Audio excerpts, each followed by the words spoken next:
mean, Morris Joseph writes, Passover affirms the great truth that liberty is the inalienable right of every human being.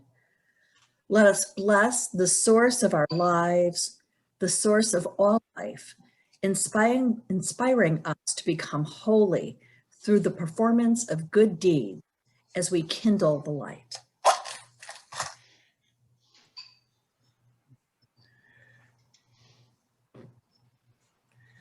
Good morning, everyone, on this gorgeous, gorgeous day. I am so glad to see you here. I'm the Reverend Amy Petrie Shaw. My pronouns are they, them, theirs. And I'm speaking to you, as always, from land that is the traditional territory of the indigenous Iowa people. Heidi Levine is our celebrant today. Barb Martin is our song leader. Bruce Martin is our pianist. And Jean McCracken is the pastoral care associate for this week. If you're new here, Lyra Halston, raise a hand, show off who you are. Lyra Halston, our membership coordinator, is here with us.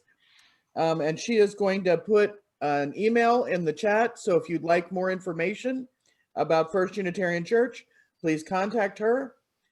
I'd ask that everybody keep their mics muted during the service. You're welcome to have your video on. At the end of the service, we'll break out into breakout rooms. We're going to be doing something new today. We're going to have a question to talk about if you would like.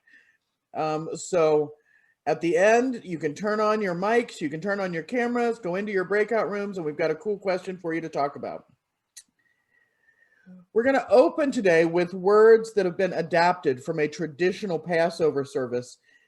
And they're there to remind us that we are inheritors of a planet which allows life to be possible.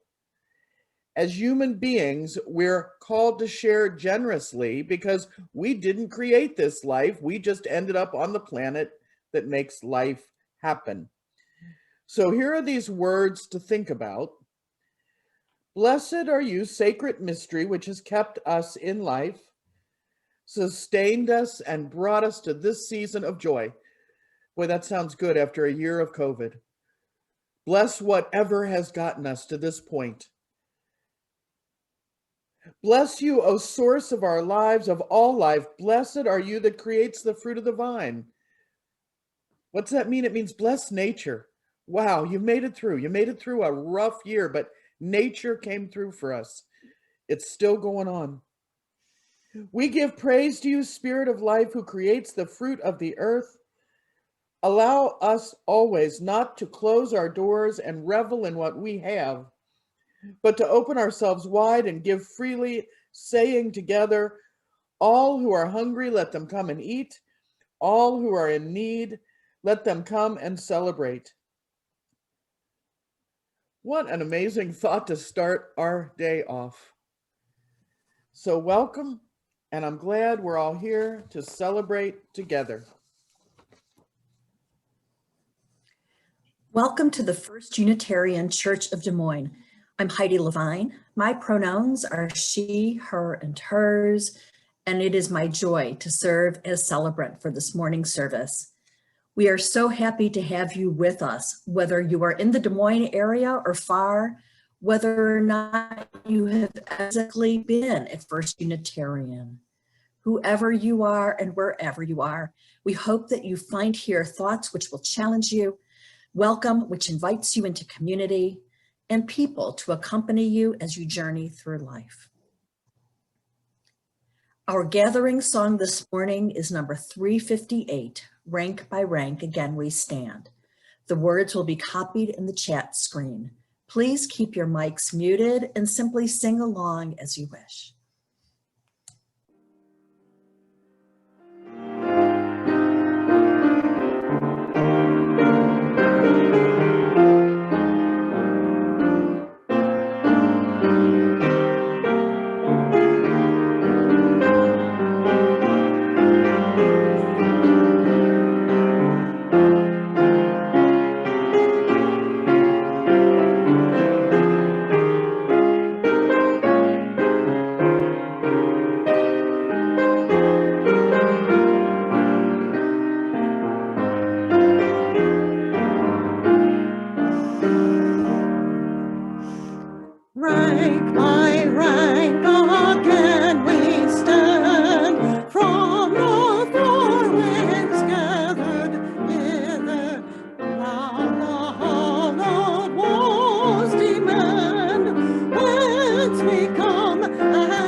still we strive in expectation. Join we now their ageless song, one of them in aspiration, one in name, in honor, one. Guard we well the crown they won, what they dreamed be ours to do. Hope their hopes and see them true. Thank you so much, Barb and Bruce. Our time for all ages today is the story of Moses, which is a traditional story. And normally, if we were in the building, I would be doing this as a no rehearsal pageant and recruiting many of you to play terrible roles in this story. And we'd have a lot of fun with it because it's part of the cultural competency of the United States. This story is referenced in a lot of places. So it's fun to do, it's fun to get to know. And it's a part of our American cultural competency, even if we don't have a belief in this system. So here's the basic story. A long time ago, there was an Egyptian king, a pharaoh. He ruled the land of Egypt, and the Hebrew people who lived in Egypt were the pharaoh's slaves. They did all the hard work. Pharaoh was very, very worried that a little Jewish boy might grow up to be a king or a leader among those Hebrew slaves and lead them to fight against him. This was a political worry. So Pharaoh ordered that all the little Jewish boy babies were to be killed. He told the midwives, the women who helped the babies to be born, to kill those babies. Midwives love babies, so they weren't about to do this, but they had to. But they refused. One Jewish mother was very, very worried about her new baby boy, and she didn't know what to do, and she thought and she thought and she thought. And the only thing she could come up with was to put him in a woven basket and float him down the river. Can you imagine how frightened this mother had to be to put her child in a river full of crocodiles and hope that it was safer than having him with her? Well, just as luck would have it, the Pharaoh's daughter was downriver from where this mom put her baby in, taking her bath in the water with all her women who helped her. And there they are, they're splashing around, and here comes this basket, and it's got a baby boy in it. She took the baby out of the water because she wanted a child very much, and she took him home and she named him Moses, and she adopted him. Moses' little sister had watched that baby, or Moses' big sister had watched that baby from the time her mother put it in the river. And she ran to the Pharaoh's daughter and she said, I know somebody who can help you with this baby. You want my mother. She is amazing with babies. Let me go get her. So she ran home and said, Mom, somebody saved our baby brother from the water. I told her I knew somebody that could help her with the baby, and it's you. Come on, come on, come on. Well, the princess was astounded at how wonderful luck would have this. So when Moses' birth mother showed up, she asked him, would you help me care for this baby? And she said, sure. So Moses grew up with his adopted mother, the Pharaoh's daughter, and his birth mother helping him. As he grew, he watched the Hebrew slaves work so hard. And one day he saw a Hebrew slave being beaten for not working hard enough. And he said, oh no, this isn't going to happen. I can't watch this happen. So he told the guard to stop. And when the guard wouldn't stop, he hit him. And when he hit him, he fell over and died. He knew the Pharaoh would be mad at him for killing one of his guards. So he ran away and left Egypt to be a shepherd in a faraway place. And he got married in that place, and he started his own family. One day while he was out with his sheep, he saw a bush that looked like it was on fire. And when he got close to it, he heard a voice coming from it. And that voice said it was the voice of God and told him to go back to Egypt and free his people, free the Jewish people.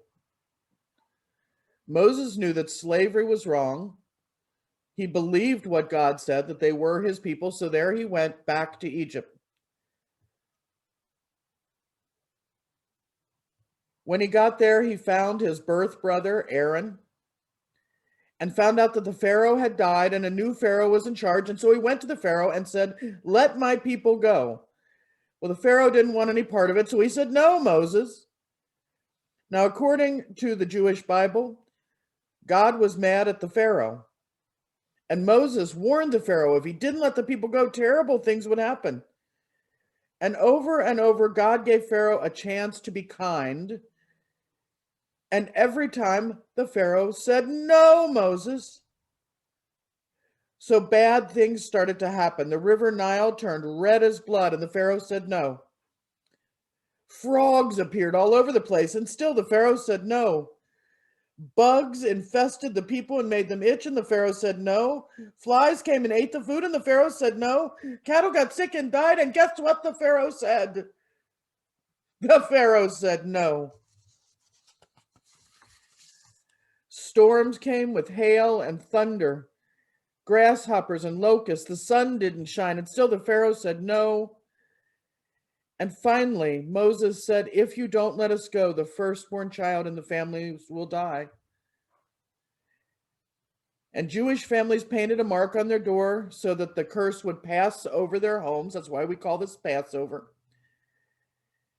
The Pharaoh's son did die, and the Pharaoh finally said, "Go, get out of here before I change my mind." Moses told everyone to hurry, get your things, put them on your backs, even the raw dough you're cooking. They left so quickly, their dough and their bread didn't have time to rise, and it baked in the heat into flat crackers called matzah. And the Jewish people followed Moses until they got to the sea. But by then the Pharaoh had started to chase them. And Moses put his walking stick in the sea, and the waters parted in front of him. And they all ran in and made it to the other side before Pharaoh's army could get them. And when the Hebrew people made it to the other side, God closed the water. In the place where they arrived, they started a new life. And Miriam, Moses' sister, led the women to freedom, dancing and singing. And Moses told the Jews to tell their children and their grandchildren this story, which is why they still celebrate Passover today. So that's the information you need to understand the background on this holiday. Thank you for listening to this story. I'm going to call for Elaine. We have a spotlight on the food fair. Good morning, Elaine Imlau here, and my pronouns are she, her, and hers. About 2 years ago, when I agreed to take over coordinating the fabulously fun food fair fundraiser, I did so because I knew Barb Royal had it so organized that it would be easy to slide in and continue on. Well, it didn't exactly happen that way. This year, we're going to try group dinner events like in the past, limiting groups to 10, and add more than just food for auction items for the fundraiser. It's time to think of what you can do for this fun money-making event. We're setting up both in-person and virtual gatherings centered around a meal that will be sold at set prices, and auctioning off various items for the highest bidder. So far, for in-person events, we have an afternoon at the farm with dinner, exercise in the driveway with breakfast, a hot dog hootenanny, and an elegant dinner in white. Virtual events include a meditative drawing with brown bag lunch and soap making with supper. For sale, we have a variety of baked goods and a rooftop cargo box for a car. If you prefer not to be a host and have nothing to sell, you can volunteer to assist a host in a variety of ways. If you're in gallery view, please switch to speaker view for this next part. I'll hold that just a second. Just a minute.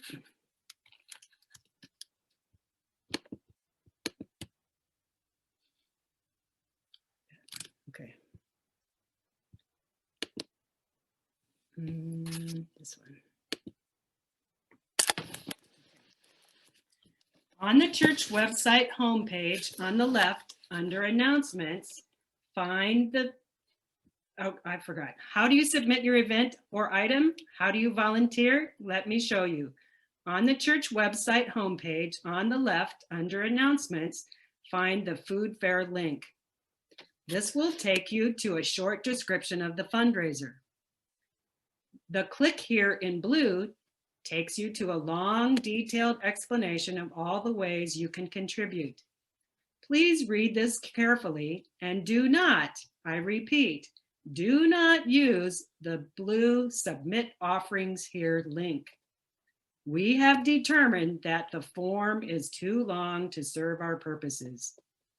Instead, we're gathering your submissions by email that is found at the very bottom of that screen. Go to the bottom, go to the bottom. There's the email. And the form looks like this. Yesterday, I emailed this form to everyone who has contributed to this event in the past 2 years. From this document, cut and paste what you need directly into an email message with FF 2021 in the subject line. Be sure to add a photo that represents your event. It's at the top. Send your submission to foodfair@ucdsm.org, the email address that can be found at the bottom of that detailed page and or now in the chat. No, you gotta go to the picture. Top. There's our email address. And please think fast. Our submission deadline is April 5th, only 2 weeks away.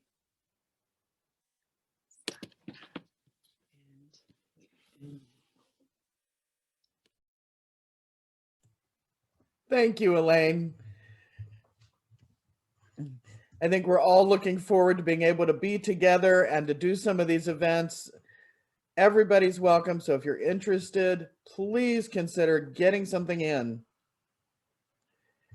Our offering words today are done with my normal seriousness. Jesus and Moses and an old man went golfing, and each bets $100 that he will win the game. The first one to tee off is Moses, and he smashes the ball, and it's heading right for the water hazard. Moses raises his club, and the water parts, and the ball makes it to the green. Jesus shakes his head and gets up to swing, cranks out a lovely swing, and it's headed for the water hazard. Jesus closes his eyes and prays, and the ball skips across the water and lands on the green 2 feet from the hole. The old man's turn comes, and he drives the ball. The ball looks like it's going to drop directly into the water. Wouldn't you know it, a fish jumps out of the water hazard, swallows the ball as an eagle drops from the sky and grabs the fish. As the eagle flies over the green, a bolt of lightning strikes the eagle, making it drop the fish. As the fish hits the green, it spits out the ball, and the ball falls into the hole, making a hole-in-one. Jesus looks at Moses and shakes his head, and then looks at the old man and says, "You know, Dad, next time you are staying home." You know, unfortunately, I bet the entire church budget on Moses, so we're going to need to raise a little cash this year. The morning offering will now be given and received through the link in the chat. As always, 1/2 of our electronic plate goes to the internal social justice programs of the church, and 1/2 to our Faith in Action partners, Planned Parenthood, and Central Iowa Immigrant Support Coalition.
A large part of the Passover story is about supporting one another in community and being together as a people. We've learned after centuries that church isn't the building. Church is the community. It's the people who are there to support you in the good times and bad. As a community of human hands and human hearts, we come together to share our laughter and our tears and to minister to one another.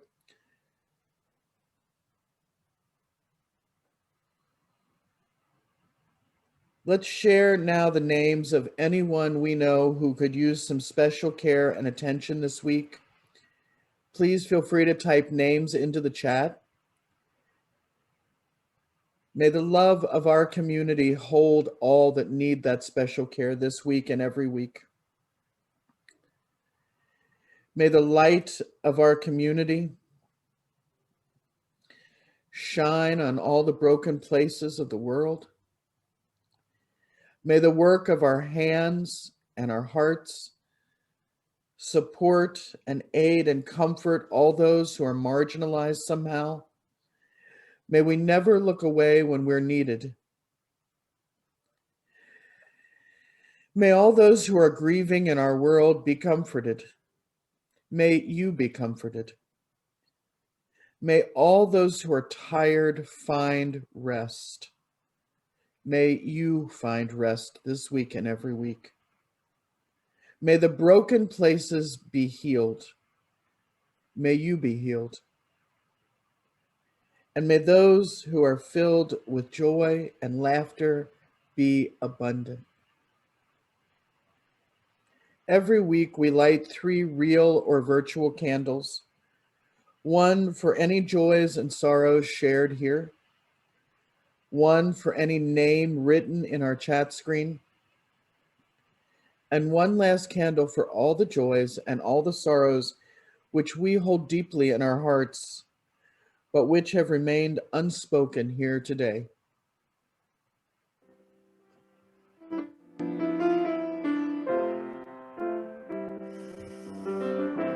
Comfort me, comfort me, comfort me, oh my soul. Comfort me, comfort me, comfort me, oh my soul. Sing with me, sing with me, sing with me, oh my soul. Sing with me, sing with me, sing with me, oh my soul.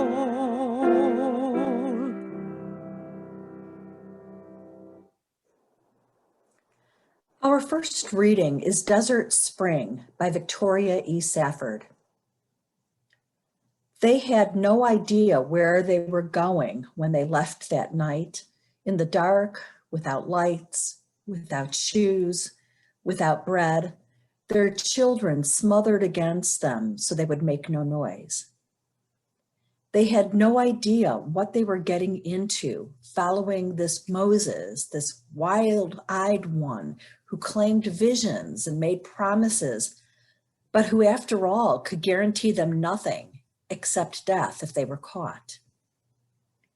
They had no idea, these slaves, what it could mean, this promise of land, their own country, and life abundant. Of freedom, they knew nothing except what they could taste by living in its opposite, slavery. And that taste became a hunger, and that hunger became insatiable until they were ravenous for freedom. And they went out then, but no one knows to this day whether they were led by Moses or by the outstretched arm and mighty hand of something else, of something eternal, as they would afterward and always claim, or whether their own human hungry will made them flee that night from Pharaoh. They went into the wilderness, There they wandered for 40 years, which in those days was a lifetime. 40 was a good old age, so many of them died before getting anywhere. And many were born in the desert and grew to adulthood knowing nothing but the journey, not slavery, not freedom, just the going. They whined and complained and muttered, and some mutinied, for they were a stiff-necked and rebellious people. You can read about it for yourself. Ungrateful people, even when manna rained down from heaven and quails were sent to feed them.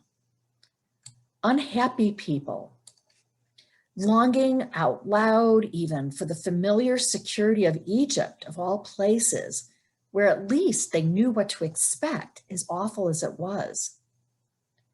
Impatient people, making cheap little idols and gods of metal to bargain with in secret when the traveling got hard or merely dull, and the days and years became monotonous. In the springtime, we remember the promised land is not a destination, it is a way of going. The land beyond the Jordan, that country of freedom and dignity and laughter, you carry it inside you all the while. It is planted in your mind and heart already, before you even start out, before it even occurs to you that in order to leave that life in Egypt, the intolerable bondage of that life, what you need to do is to stand up and walk forward.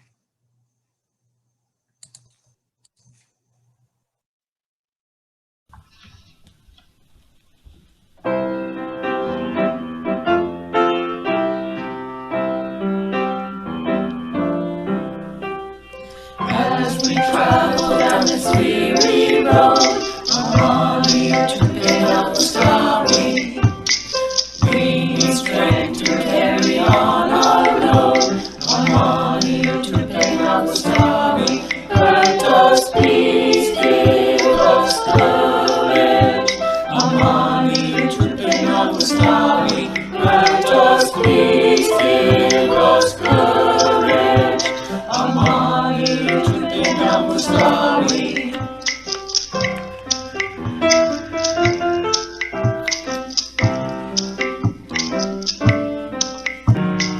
Road is rocky and the way is dark. I'm on here to pick up the story. Every road has a different fork. I'm on here to pick up the story. Let us please give us courage. I'm on here to pick up the story. Let us please give us courage. I'm on here to pick up the story.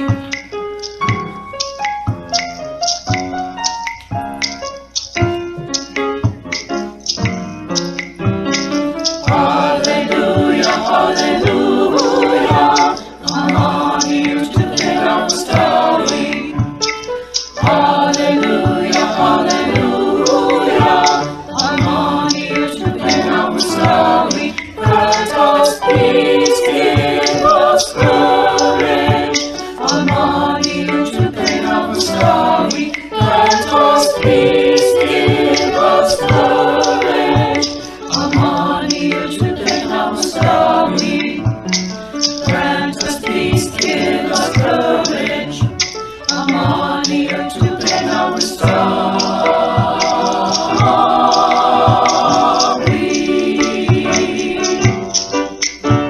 I'm on here to pick up the story.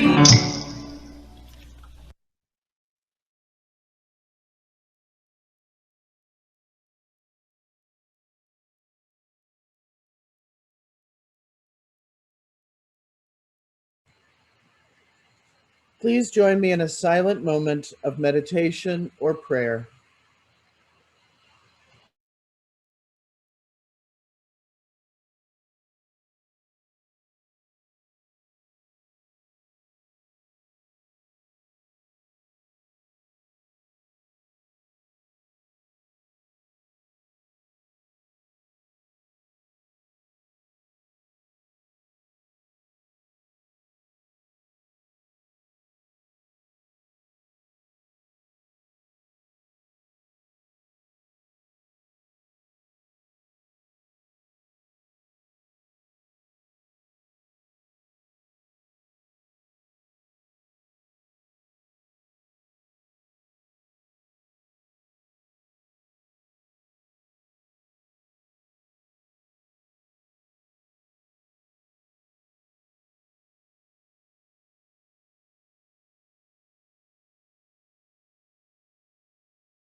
Our second reading is a compilation of readings from the Love and Justice Haggadah, compiled and created by Dara Silverman and Micah Bazant.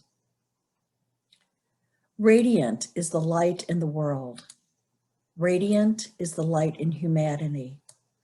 Radiant is the light of peace. Radiant is the light of Passover. Hannah Nez was a young Nazi resistance fighter. The Nazis captured her and brought Hannah's mother to her. They said if Hannah didn't reveal the names of other resistance movement, her mother would be killed. Hannah told her mother that she could not betray the resistance to the oppressor. Hannah had proved her love.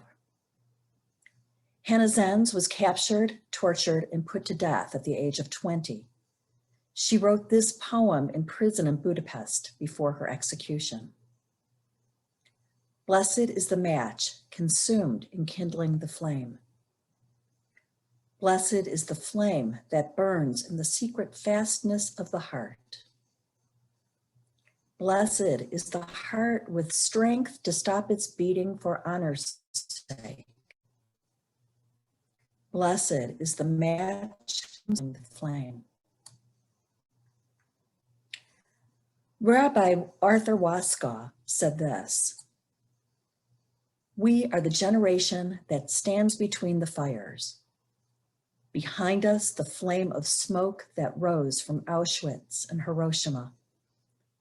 Before us, the nightmare of a flood of fire, the flame and smoke that consume all earth.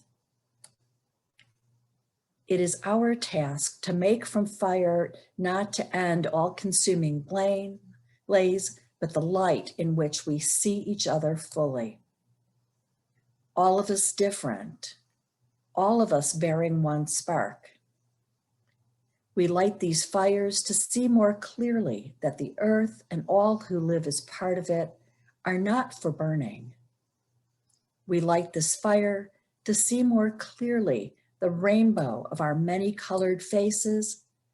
Blessed is the one within the many. Blessed are the many who make the one." And a prayer for peace attributed to Rabbi Nachman of Braslov. This prayer is traditionally included in the Shabbat or Sabbath service. May these words come true.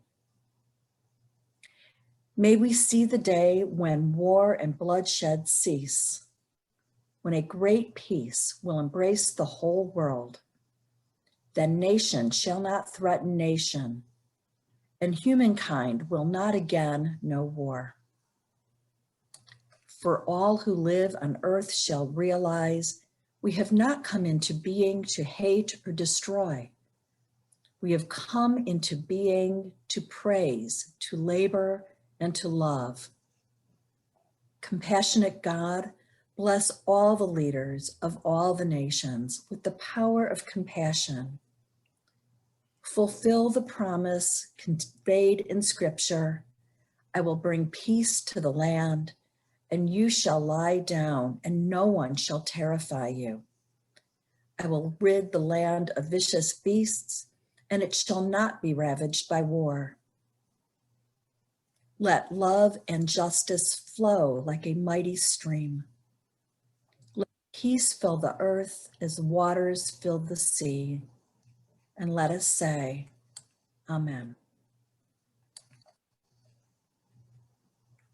Our centering song today is number 151, I Wish I Knew How, verses 1, 2, and 4. The words will be in the chat screen. And please keep your mics muted.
share all the love in my heart. Remove all the bars that still keep us apart. I wish you could know what it means to be me, and you'd see and agree everyone should be free.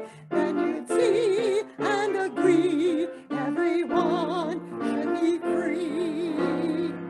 I wish I could be like a bird in the sky. How sweet it would be if I found I could fly. I'd soar to the sun and look down on the sea. Then I'd sing 'cause I know how it feels to be free. Then I'd sing 'cause I know how it feels to be free.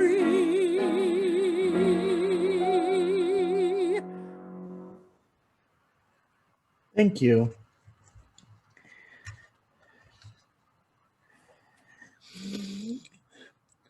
Let me start out with a question.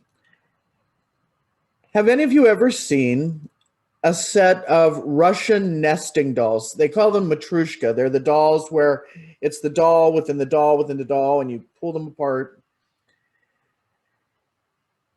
They all look identical maybe, or maybe they're variations, but they fit inside one another with the little ones filling up the big one. Passover is like those dolls. Layered stories and meanings, one on top of the other, from the smallest to the biggest, with the smallest being your personal story, and the biggest being the story of all of us as human beings. It's why we talk about this, even though we're you.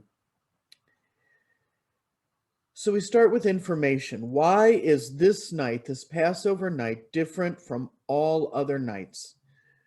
What makes it so special? This is the question that children have asked as long as Passover has been celebrated. Why in the world do we retell this story of Moses and the Hebrew people? And better yet, why do some people tell it as if they were there? As if it happened last week to them or to their cousin Rick. It almost sounds, when some people tell it, as if a whole bunch of people got in a VW bug and drove out of Egypt. It's that fresh, it's that new, it's that present. A Passover Seder is a ritual meal. It's woven all through with these specific prayers and the story of Moses that you heard this morning. And its liturgy is contained in a book called a Haggadah. And there are thousands of them. There are thousands and thousands of different versions of that liturgy. Just like our services every week, that service can be shaped and changed, though it does follow some specific requirements. There's a great interfaith version called Oranges and Olives by Nancy Kronk, which was designed for UU Seders with kids, and it's marvelous. But all of the Seders start as our service did today, with lighting candles, with fire, with flame. It reminds us of the greater spirit of life, which calls us to do good in the world. And then there's always a blessing for the children, like the one I recited at the end of the children's story.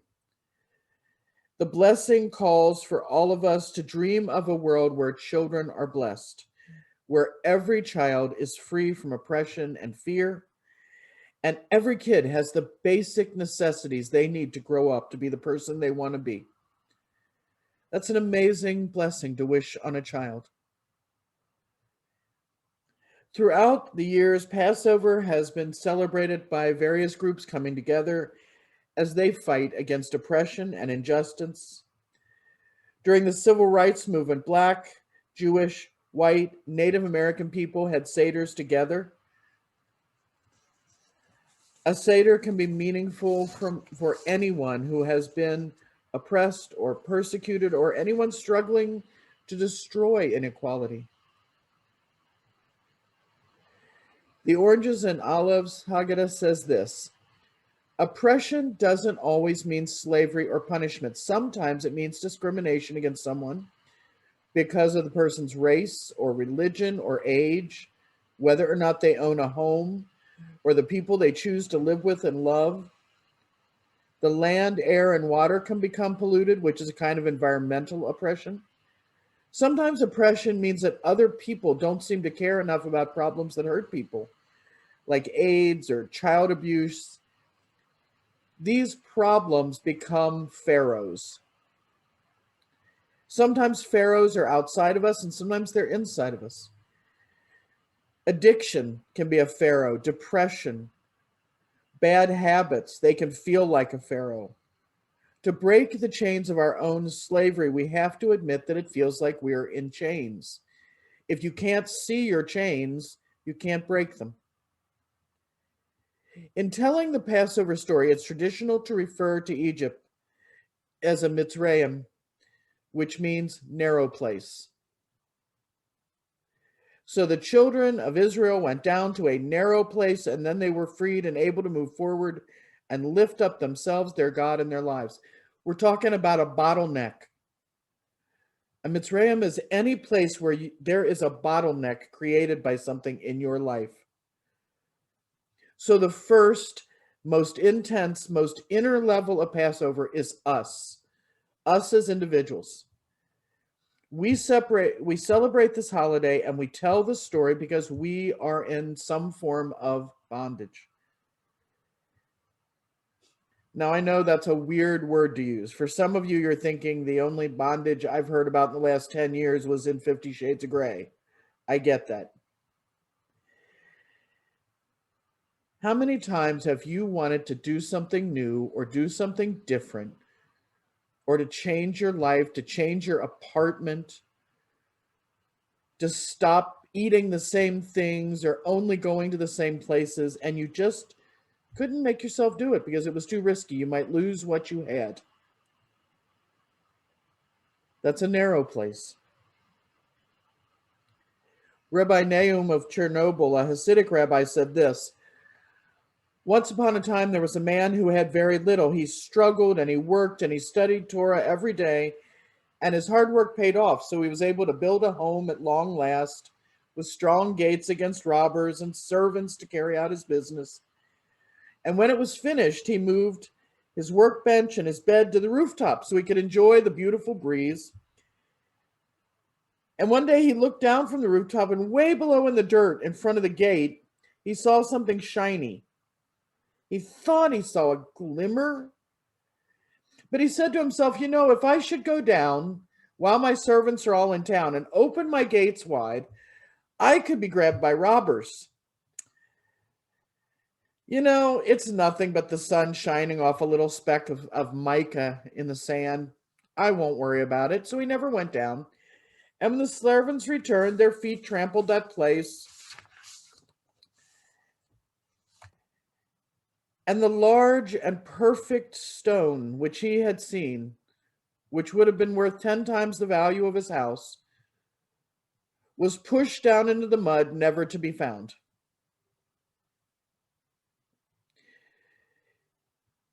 Nahum says, when a man is standing on a roof and a precious stone lies on the ground, he's unable to take it unless he goes down to its place.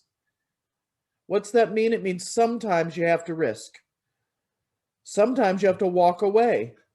Sometimes you have to walk toward something. You have to step down or fall down so you can go forward. Think about it for a minute. Do you think that every Hebrew wanted to leave Egypt? There were Hebrews that had a great life. Some of them had house servants. They had food and clothing and friends and social lives. Poor Egyptians socialized with poor Hebrews. Middle-class Hebrews socialized with middle-class Egyptians. No one kept them in actual chains or in cages. There weren't guards on their houses. At any time in the Egyptian captivity, a whole family could have just walked into the desert. They stayed because leaving might be worse. They stayed because they didn't know what was out there, and it was better to be a slave than to wander off into the desert and starve or get eaten by a lion. They stayed because they found their narrow place. They stayed until Pharaoh threw them out. We're held captive by lots of things in our life. Maybe by a destructive job or a hobby that we don't really like anymore. Maybe a relationship, maybe a set of religious beliefs. Maybe our expectation about the behavior of others or our possessions, our privilege, our lack of privilege. You can go on forever. Each of us has our Egypt, our narrow place, our Pharaoh that we have to go through and get past to be free. There's a writer named Hilla Ratzibi who said in her post, engaging with writer's block through the lens of Passover, the central theme of Passover, of liberation from a narrow place, a Mitzrayim, started to feel like the perfect metaphor for my experience with writer's block.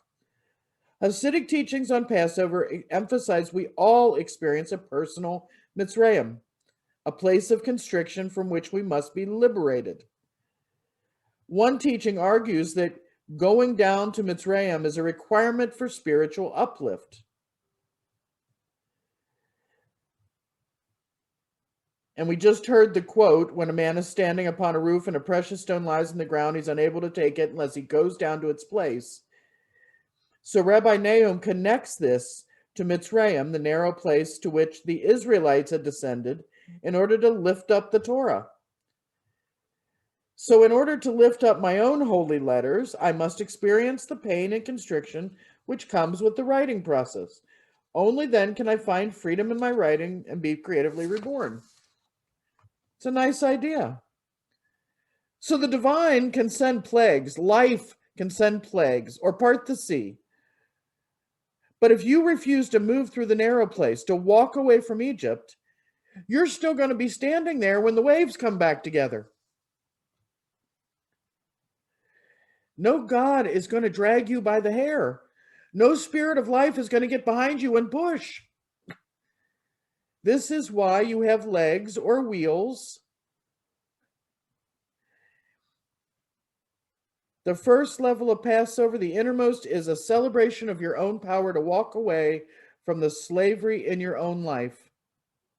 You may need all the help in the world to do it, but you have to decide to do it. A celebration of your agency in the face of oppression. This story is your story.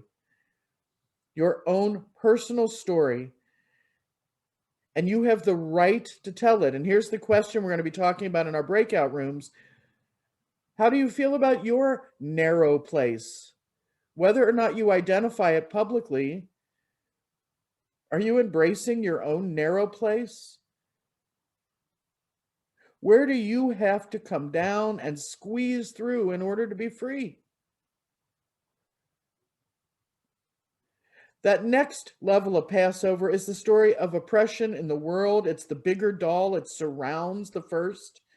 It's the story of every group, every people, every minority held in fear and violence. Every set of people who've been otherized and demonized and cry out to be free. Jews in Egypt, Palestinians in Israel, people trapped by the coronavirus, Malala Yousafzai, Palestinian women fighting to be educated, American Black men, transgender people, poor people, First Nations people. Some stories are larger than our own, and we're called to hear them in their own words, just like we hear the story of Moses. It's their story. This level of Passover is a reminder we are called to give voice to the voiceless, to lift up their story in their own words, not take it from them. As you carry out the traditional prayers of a Passover Seder, hear the words of the captivity, and then listen as you go through your life for the similar stories and similar quest for freedom.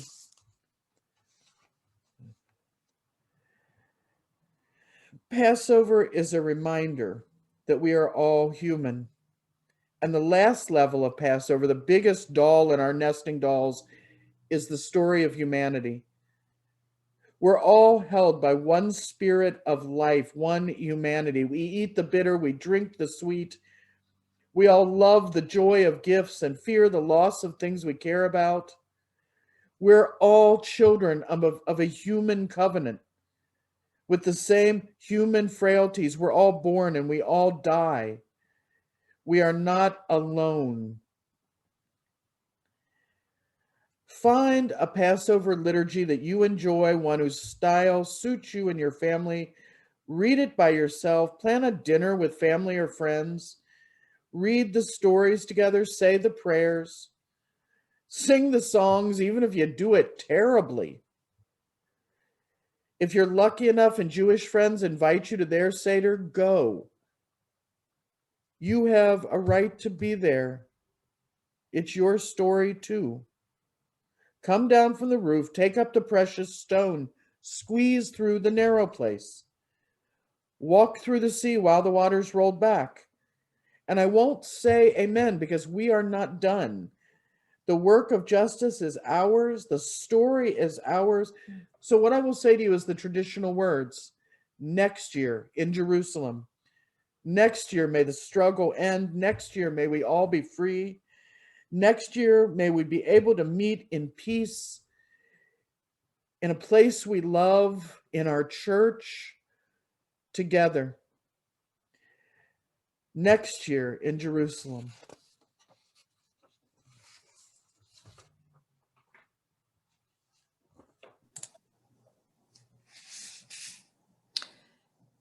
Carry our light into the world and let us continue to work toward the day when slavery will give way to freedom, when hate will give way to love, when ignorance will give way to wisdom, and when despair will give way to hope. Our final song today is number 95, There Is More Love Somewhere. The words will be in the chat screen, and again, please keep your mics muted as you sing along.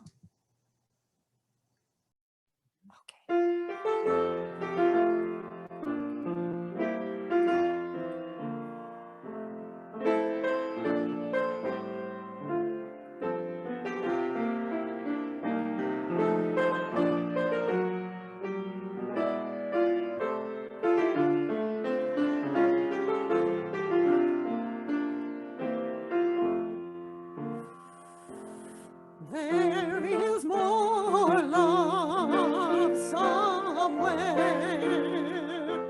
There is more love somewhere.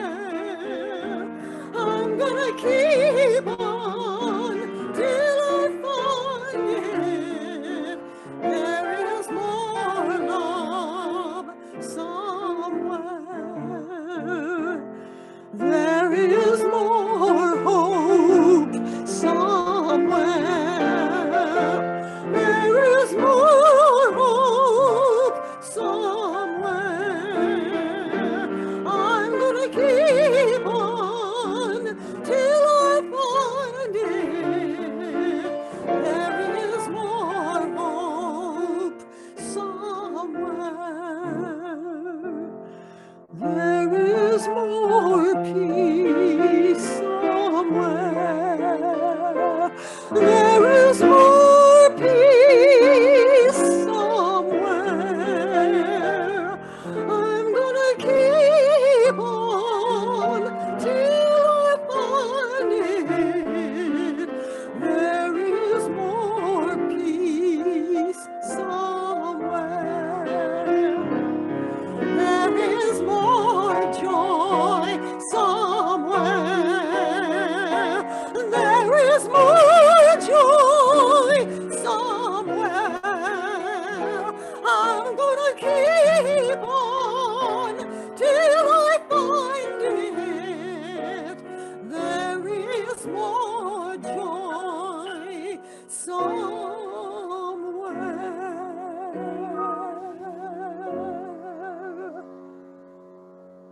Be present to each moment, rejoice in all that we are and all that we've been given. Experience the world with awe and wonder and radical amazement. And recognize that we have enough and we are enough. Peace, Ashe, and may it be so.